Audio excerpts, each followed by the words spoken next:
From the 1011 Now streaming studio in Lincoln, Nebraska, this is the REPORT Husker Show, sponsored by Fat Dog's Convenience Store.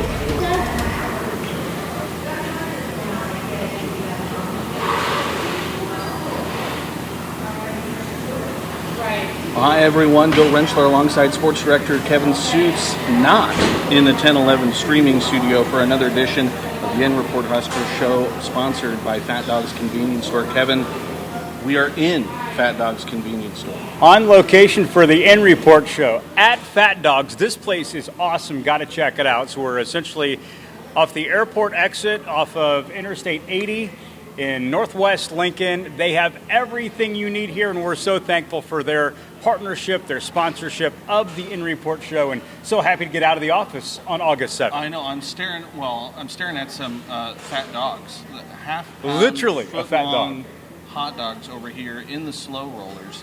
And again, they said when we were getting set up, they usually get a pretty good lunch rush, and I kind of understand why.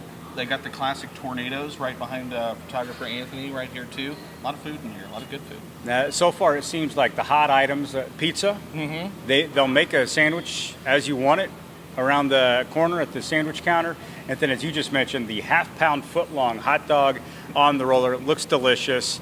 And yeah, there's several of them. We're going to get into Nebraska football talk, Nebraska volleyball talk, and all the Husker happenings over the past couple of weeks as everybody's ramping up for the 2025 season. We'll give you an overview of some of the things that we've been following, covering Nebraska athletics. But to pause and, highlight Fat Dogs real quickly, you can get your Husker merch here. They've got shirts. They've got everything. They've got beads. They've got hats. They've got little teddy bears with Nebraska logo. Oh, nice. I also saw a semi-trailer. So with someone with young children, my children would enjoy this convenience store very much. Well, they have about everything. It's not just, a gas station where you get food. They've got merchandise. They've got all sorts of snacks. They've got an outstanding alcohol selection. They even have local, they even have, for the big kids, they even have local brews back in the cooler. Pretty good selection of that as well. So, and the fine folks at Fat Dogs were even sharing with me, Matt Rule has been here before, and he was waiting for them to open up. So if the coach approves, I think it's a pretty good place. It was a year ago, July. This is the only Lincoln location. But again, you head west on Interstate 80. You're going to hit them in Grand Island. You're going to hit them in North Platte. As far west, I think, is Sydney. Correct. So again, they're all over Interstate 80, especially as you head west. But this is the only location in Lincoln. You got to fight some traffic cones to get here. I imagine they probably haven't liked that, but I imagine the improved streets will make it a little bit easier. Hopefully that's all done by the time football season and volleyball season begins, because this is a great location for the folks that are coming into Lincoln off of the interstate. This is probably the exit to take to head over to Memorial Stadium or the Devaney Center. So go ahead and make Fat Dogs a part of your game day commute to watch Nebraska football or Nebraska volleyball or Nebraska soccer, because the fall sports season, Bill, it is upon us. It's here. We were kind of we did the fan day, we did the big red preview, but it's 3 weeks from today. You'll be in Kansas City getting ready to start the season. And even less than that, red-white scrimmage for volleyball is this weekend. I'm glad you've got the countdown. It's all running together for me already. I just know it's coming, and it's coming quickly. Let's start with football, because Nebraska is about a week and a half into fall camp. They are ramping up for the season opener, which will be in Arrowhead Stadium in Kansas City against Cincinnati. The team right now is not really talking too much about Cincinnati and that week one opponent. They're still in fall camp mode. The players are out of the dorms, and that was something unique about fall camp this year. Of course, Matt Rule, when he became Nebraska's head coach, he took everybody into the dorms, into Selleck. And, there was a lot of team bonding. It wasn't the nicest amenities, but he wanted the guys to just rough it a little bit, focus on football, and really build some chemistry within the team. This year, the coaches were told to get out. So no coaches in the dorms. There was some support staffers that were there keeping a watchful eye on the players. They moved out at the end of last week. Now they're settling into a preseason routine.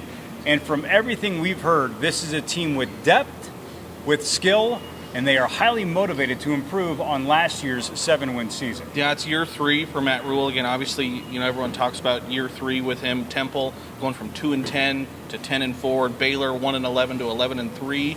And I know a lot of Husker fans' patience is probably as long as my hair is right now and want to see that year 3 jump. And I feel like they've been going about it really quietly, but just a much different roster than a couple years ago. And what has struck me from the preseason interviews that we have done with this team, there is a unified message, whether it is the head coach, assistant coaches, or the players. They're saying the same thing. And it's not just a canned message. I feel like it's fairly authentic. Everybody's talking about being tough, being physical, and being gritty. Those are traits of a Matt Rule football team. But I think they're taking it another step further. And from a football-specific standpoint, they really want to execute when the game is on the line, because there have been a lot of close losses in recent years. And if they can come through with some big-time plays and big-time moments, that could be the swing, and that could be the jump that you're alluding to, Bill, that could maybe turn what would possibly be a 7-win season into potentially a 10-win season. We're not predicting that. We're not guaranteeing anything, but that sometimes is the difference. I mean, in the Big Ten, your margin for error is just so small. So, again, a lot of those execution things, like you said, converting in the red zone, things like that, make a huge difference. And again, I think they've upgraded in all parts of the roster. But I think you would probably agree with me. They'll probably go as far as Dylan Raiola will take them at the quarterback position.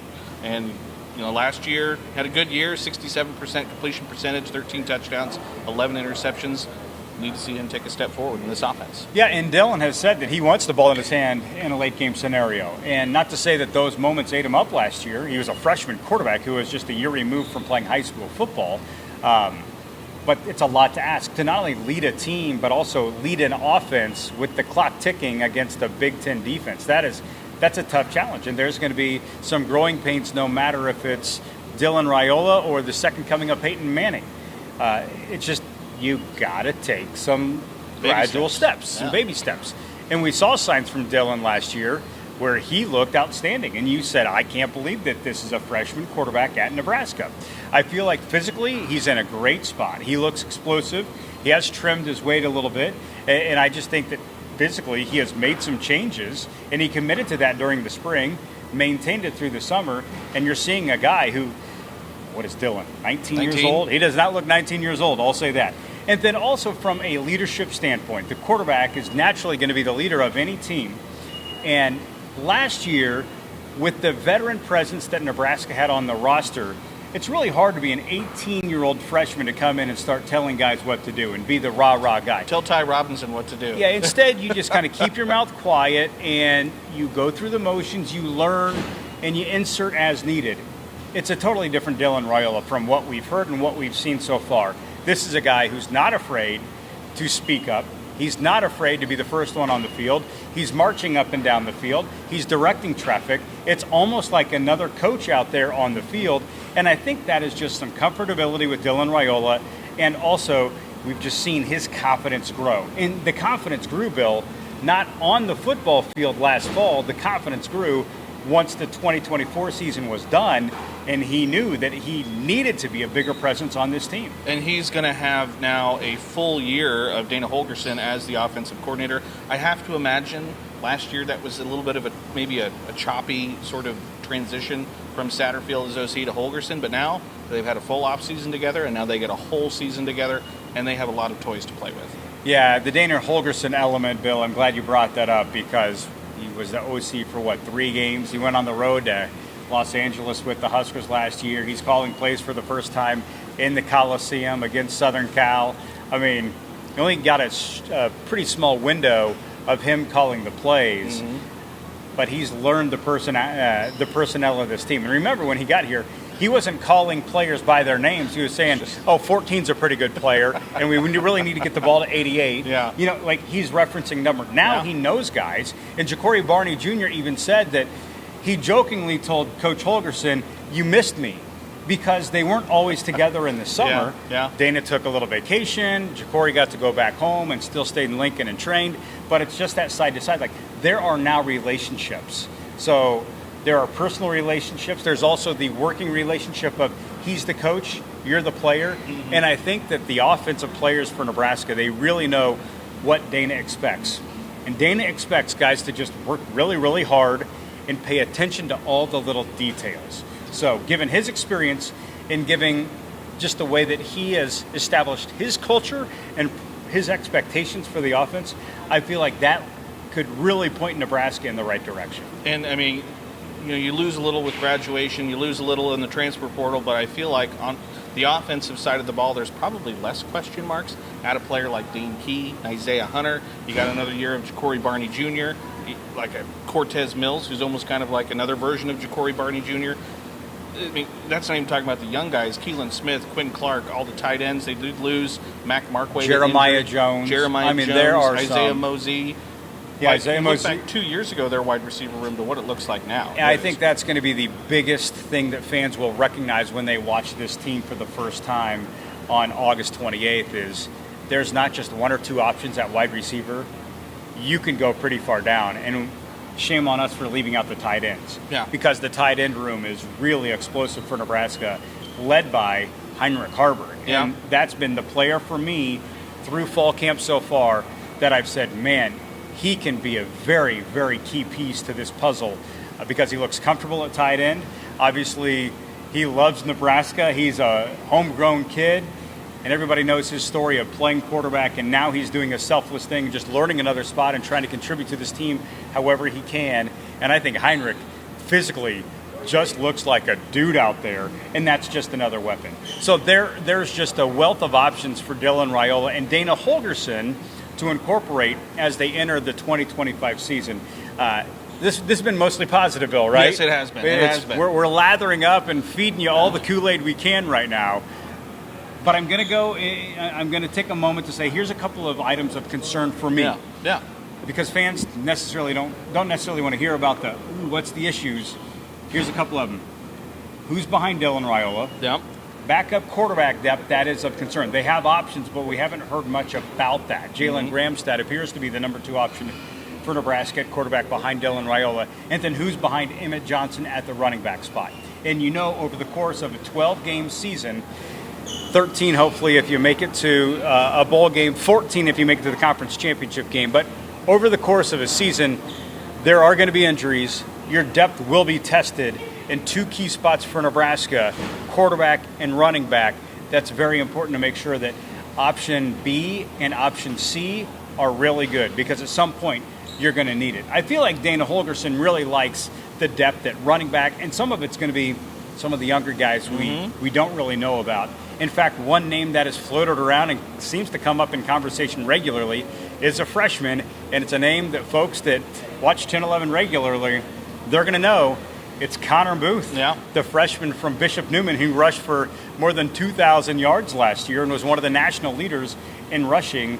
It was so fun to cover him in high school, and now he has a chance of being on the travel roster at Nebraska. Being in that rotation. Again, I think we've seen examples, like you've been saying over the last couple of years, where, either Dylan gets dinged up or, someone gets dinged up and you're on your 3rd, 4th string, running back or quarterback or whoever it might be. And again, in that running back room, even Matt Rule said, we've heard a lot about Quentin Ives over the last couple of years, and already it sounded like maybe he had a little hamstring issue in fall practice, and so some of those younger running backs were stepping up. Offensive line, some key additions there. Elijah Pritchett, transfer from Alabama. Rocco Spindler, we've heard a lot from Notre Dame. Looks like they probably have 6, 7, 8 guys that they probably could play. The sweet spot, according to Matt Rule, is they want an 8 to 10 player rotation at offensive line. And if you rewind a couple of years, Bill, let's go Matt Rule's first year. Do you think he felt confident in going 10 deep at the offensive line? I would imagine no. Probably no. Even last year, I would debate they can, but it's probably not the 8 to 10 guys that they would really like. Yeah. We put a graphic on the news a couple of weeks ago. It was hard to stop at 10. You could have gone to 12 or 13. And of the, we on the graphic, we had 10 spots. Yeah. Able to get 10 names on there.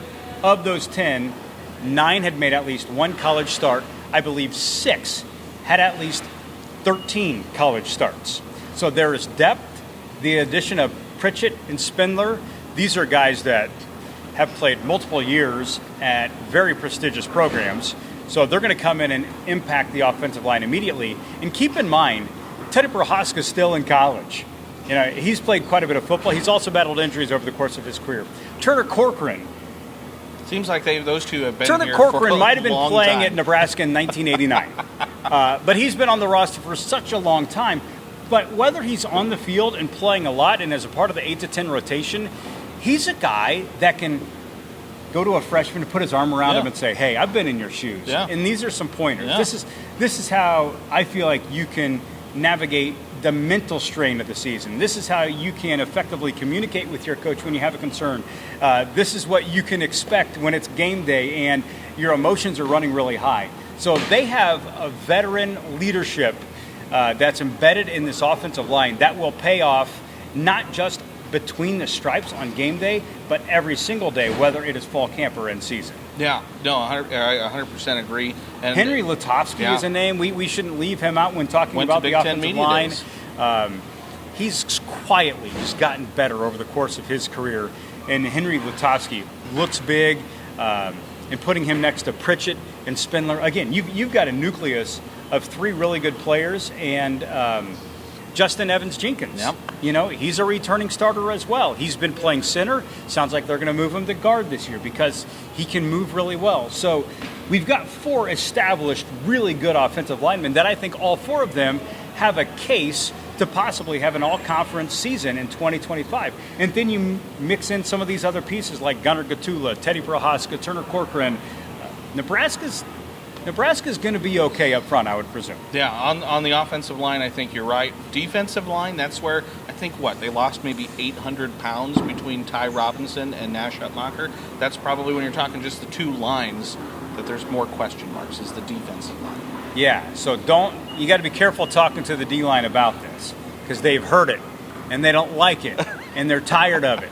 If there is one position group at Nebraska that's insanely motivated and kind of tired of the outside noise, it's the defensive line.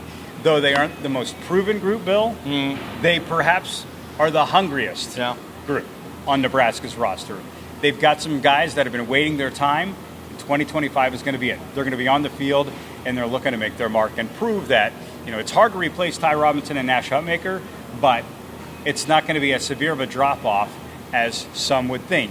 That's at least according to the guys up front. By the way, we have another gentleman that's over. I think he might be getting one of these half-pound, foot-long hot dogs. We're going to have to get one of those before we go. I think I see the condiment station there, too. So what would you put on a half-pound hot dog?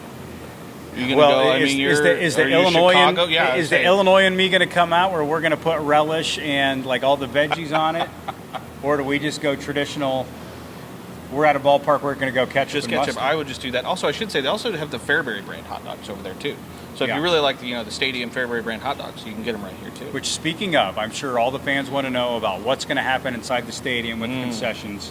We'll have some stories on that coming up as we get closer to game time. And Nebraska's first home game, by the way, was a month from yesterday. Yep. So that's the countdown maybe I do have in my brain. Yep. There are a lot of changes. Alcohol is going to be sold inside the stadium. They now have a bunch of combos where you can get a Michelob Ultra and pair it with the Runza. But we're going to have Fairbury hot dogs inside Memorial Stadium. Runzas will still be there. Valentino's will still be there. It's going to look different. It's going to operate differently. But some of those foods that you so enjoy sitting in the stands, watching your favorite team and eating, they'll still be there. They're still going to be there. Yeah, but now you can just wash it down again with the beer. So obviously the Big Red Preview just last weekend was the first time they did those alcohol sales. Moving forward, it'll be basically all sporting events. Yeah, and starting on Saturday when Nebraska volleyball hosts the red-white scrimmage inside the Devaney Center, if you have tickets and you plan on going, there will be beer available in the concession stands at the Devaney Center. So fans got a taste of that, pun intended, on Saturday at the Big Red Preview.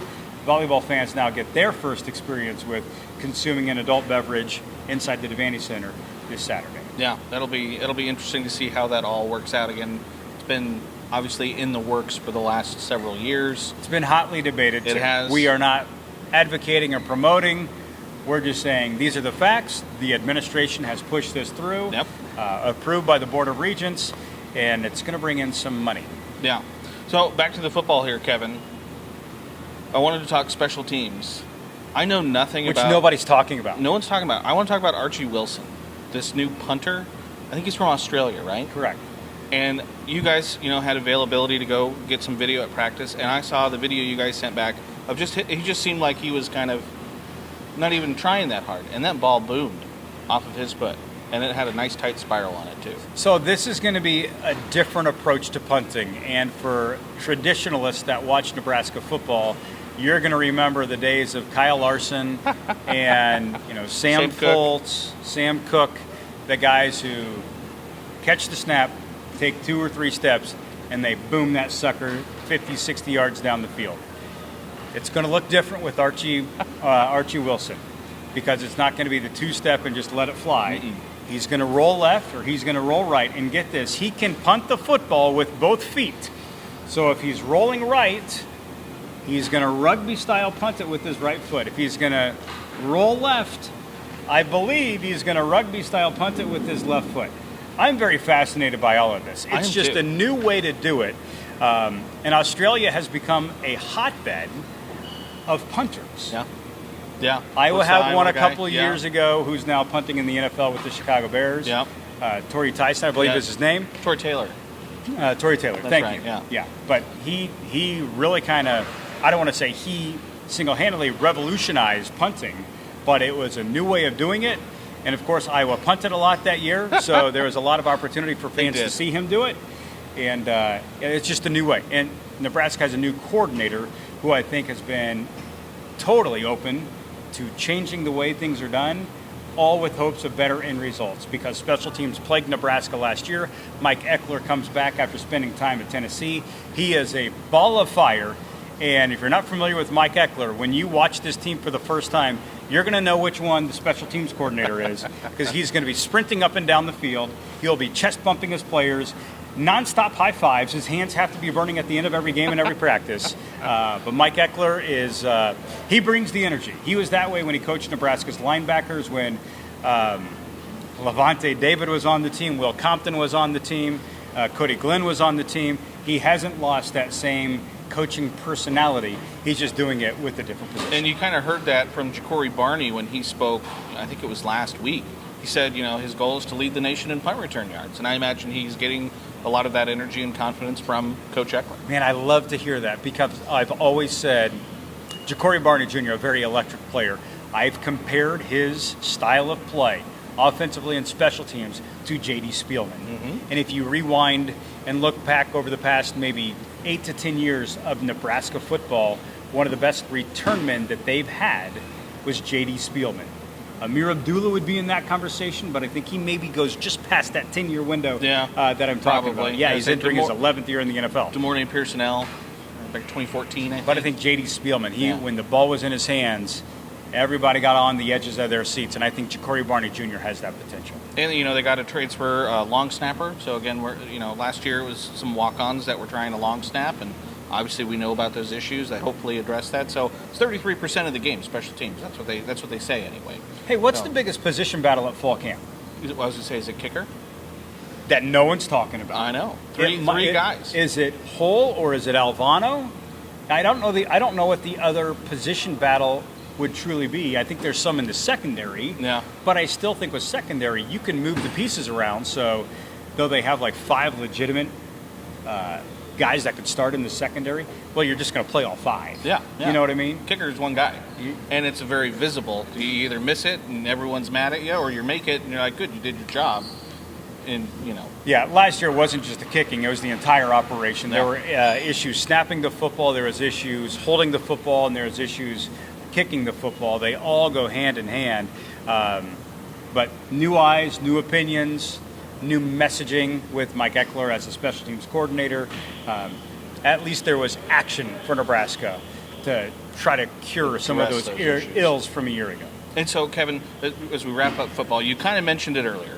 And obviously we're kind of lathering that on a little bit. But if you had to tell, what would you say to someone, glass half full and glass half empty, kind of going into year 3? Glass half full, there's a lot to chug.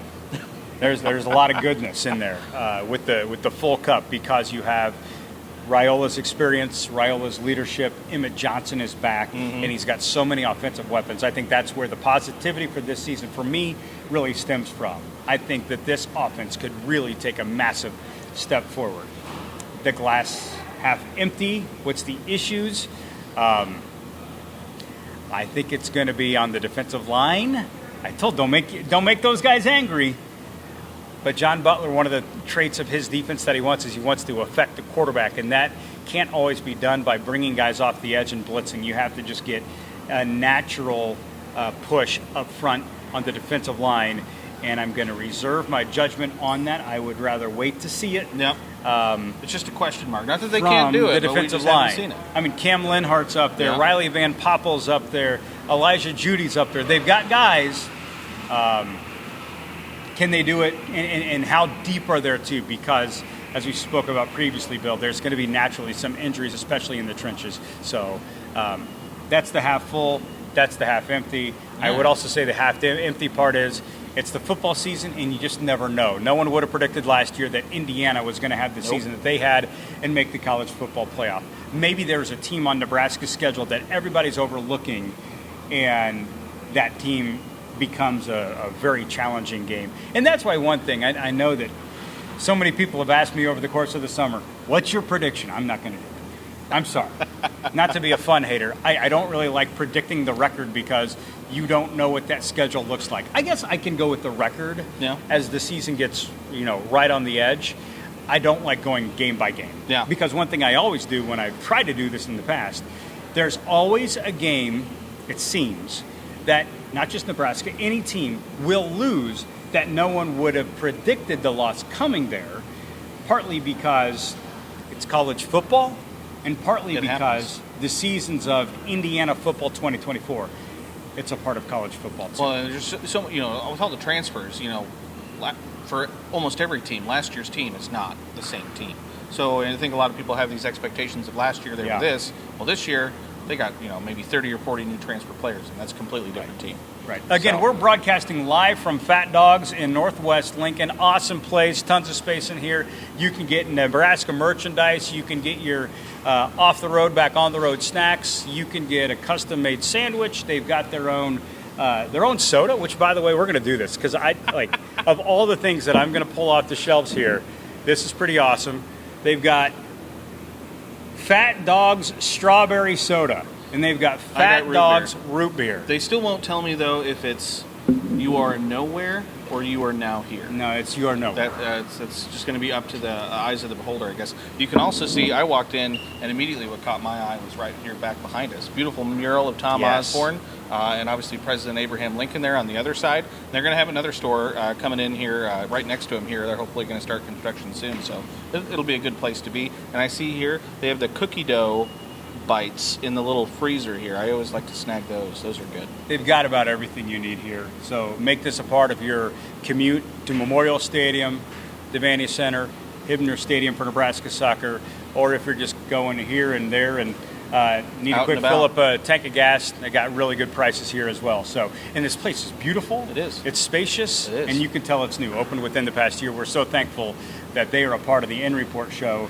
here on 1011. Yeah, and then really quickly, put a bow on football. You and Chase have a preseason special, I believe, coming up here soon. Coming up on the Monday before the season opener. It's an hour long, starting at 7 o'clock. We're going to tell you some really unique stories about the upcoming Nebraska football season. We're going to run down some of the position battles that we just talked about, Bill, and just try to get everybody, hopefully that's that moment. You're like, man, I just can't wait for game day to get ready. here. We're ready. All right, so we got a ways to get there. We do, and I think Matt Rule would say the same. Yeah, there's a lot of ground to be covered there. Volleyball, Kevin, got to talk about volleyball. Nebraska, Danny Busboom Kelly, preseason number 1 in the ABCA poll. It seems like it's all coming up aces for him right now, but obviously they still have a long way to go too. How about the coach openly saying she voted her team number 1 in the country? And when she said it, everybody, at least in Nebraska, just nodded. You're like, yeah.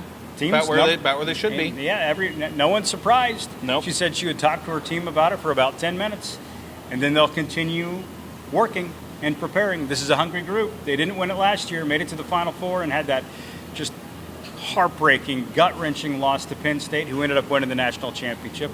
The Nittany Lions, by the way, preseason number 2.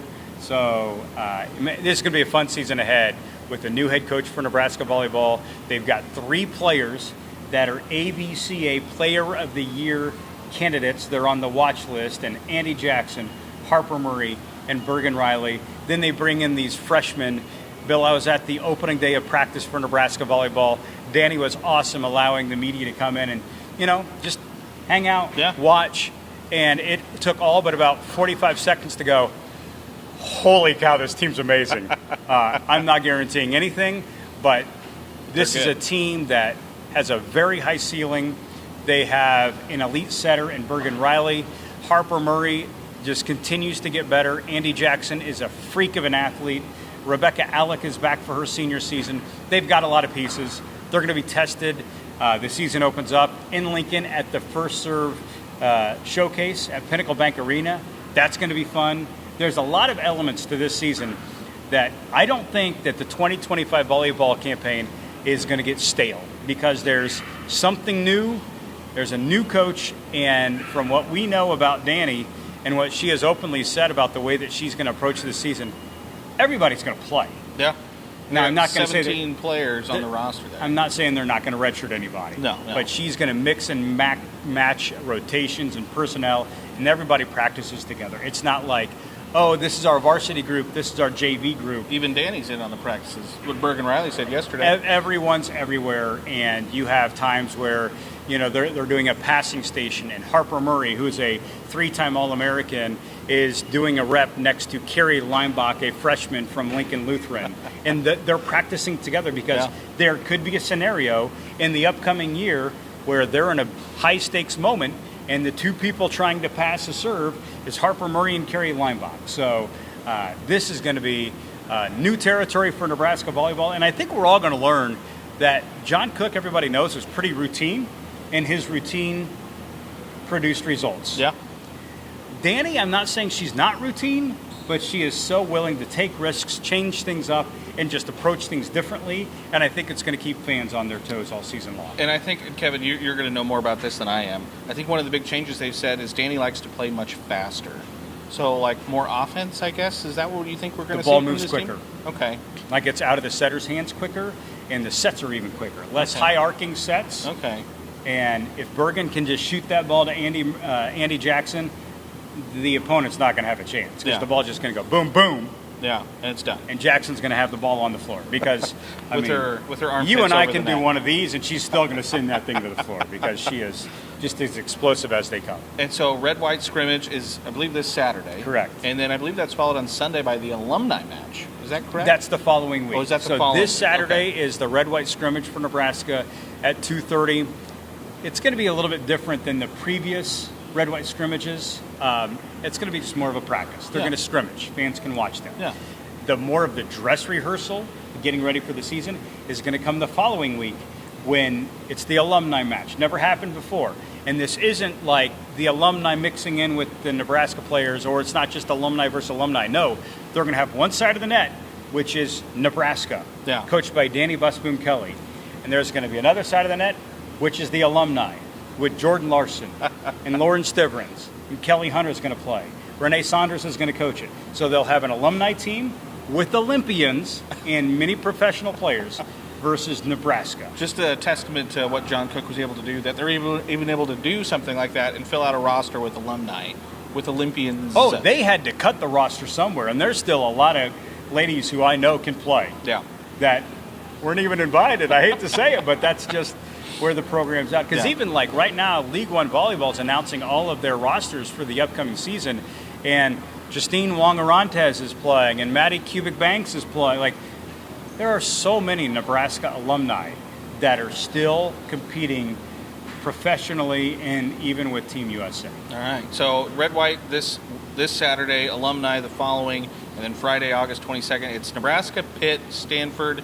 Who am I leaving out of the AVCA? Creighton is going to be there. In this AVCA First Serve Showcase, they will have matches in Lincoln Friday, Saturday, Sunday, and then Monday. The event continues, but it moves up to Sioux Falls. Oh. And there are 2 matches on Monday, and this is a great way to kick off the 2025 college volleyball season.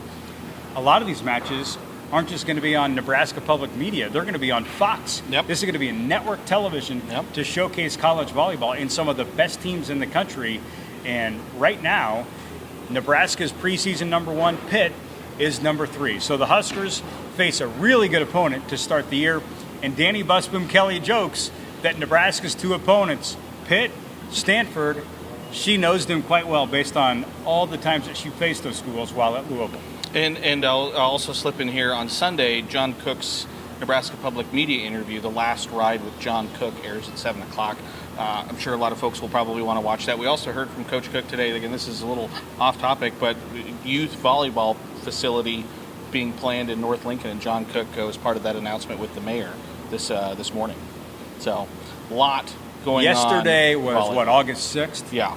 And it was like volleyball headline, like 3 legitimate volleyball headlines all happening within a span of about 3 hours, and it pretty much dominated the sports chatter for the last 24 hours. Pretty cool, and it's just another example that this is the volleyball state. Yeah, it is. Anything else top of mind for you, Husker-wise? Football, volleyball, again, basketball, we heard from Hoiberg a couple days ago, but they're getting ready to start as well. All the fall sports.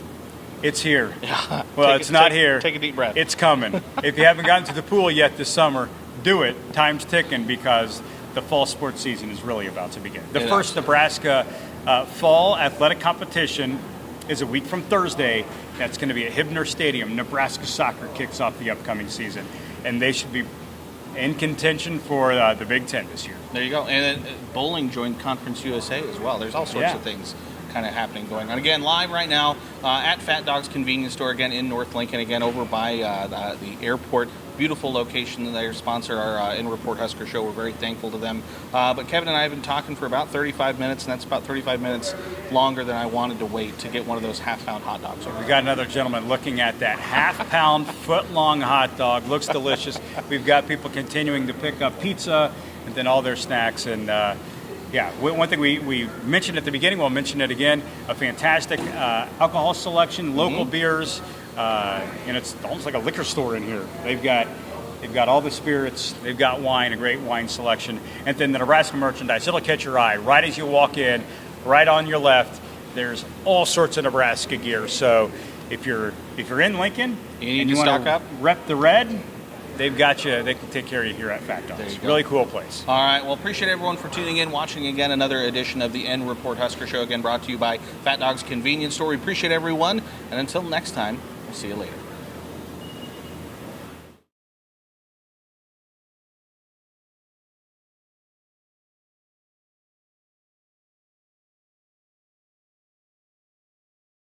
You've been listening to the Report Husker Show, sponsored by Fat Dog's Convenience Store. Watch, listen, and stream on the 1011 Now app, on YouTube, or wherever you get your podcasts. For more Husker coverage throughout the week, watch the Report on 1011 Sports at 6 and 10 p.m. and download the 1011 Now app.